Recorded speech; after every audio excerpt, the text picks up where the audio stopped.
Hello guys and welcome to my YouTube channel. This is Tatiana here with you today and I'm sharing some tips and tricks on how to make a personalized card with clear front made from a clear acetate.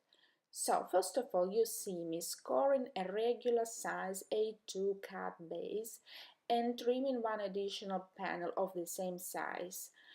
Now, I'm already used playful pandas die set from Newton's Nook Designs and made all of my die cutting off camera.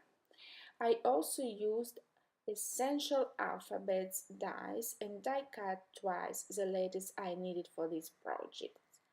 I have this super fun cup from Newton's Nook and I'm saving all for now all extra pieces that I need to use later on this project.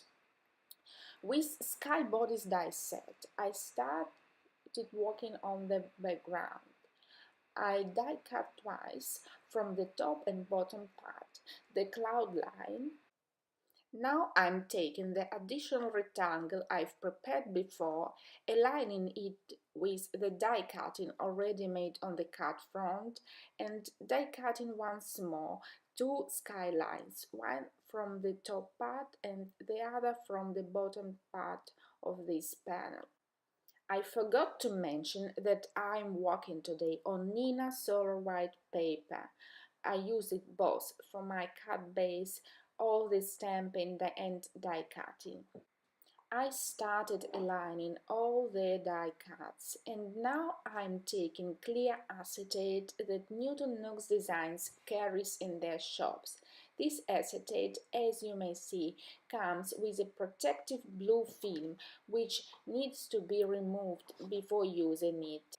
When I'm working with the coordinating die sets, I first do all my die cutting. Then I usually took my MISTI tool and here is how I made the stamping. First of all, I'm inking the cutie bear. At this point, I don't need to have a clear impression. I only need a guide where to put the negative part of the dice. Next, I'm popping the positive part, which is actually will be used on the card. And now I'm inking more the stamp itself and stamping it on the die cut part. It allows me to have a perfect position of the stamp itself, and then I can always re-ink the stamp and stamp once more on top to have a clear image. These playful pandas are super fun and easy to use, and you can easily use more than one image on your card since all the black parts are already made for you. So you can, if you want, you can leave them as they are.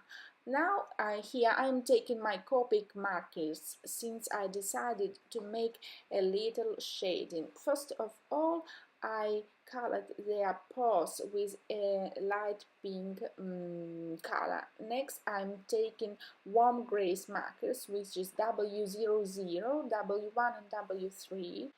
I'm making a super easy Copic coloring, starting with my medium color, then blending it with the light, and then adding more shades with the darkest color, which is W3. Next, I'm working on my letters too, and I colored them in a rainbow order. And once all the elements were ready, I started assembling the whole project. I'm super slow at coloring, but I love to do it and really enjoy the coloring process. And now I'm taking Mega Runner from Xyron and starting putting the adhesive on the bottom part of the die cut clouds. I'm taking the clear acetate, aligning in and putting in place. I did the same with the bottom part of the clouds die cut before and put some Xyron adhesive at the back part and adhering it towards the bottom part of my card front. If you have any extra glue on your project, this is a really fun product to have. This is a Xyron adhesive remover, and I don't remember when I got it. It was one of my first card making tools. As you may guess, the additional cloud panels were made for the back of the card to hide the adhesive. But I feel like this project needed more colors, and so I took a super light blue ink, inked them with an blending tool, and now adhering with the same iron adhesive. Now let's start the fun part.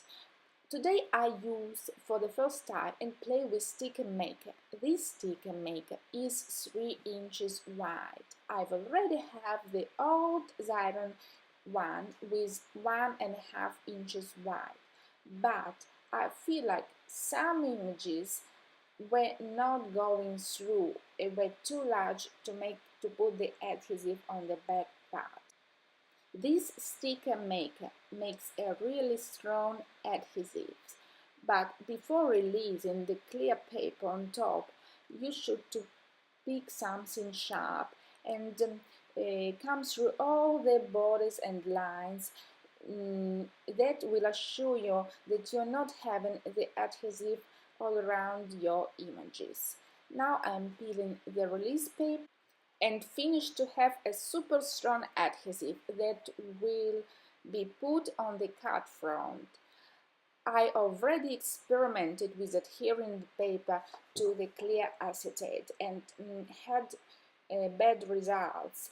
I made a card, and when I gave it to the recipient, all the pieces were falling down from the card front. That was really awful. This step, if you want, you can skip it, but since I have the coordinating dies, I decided to clear the back part of my card and all the coloring and adhesive I have on the back. You see me, I flipped my die cuts and put the glue on the top part of the letters and cute pandas. And now I'm adhering them on the back.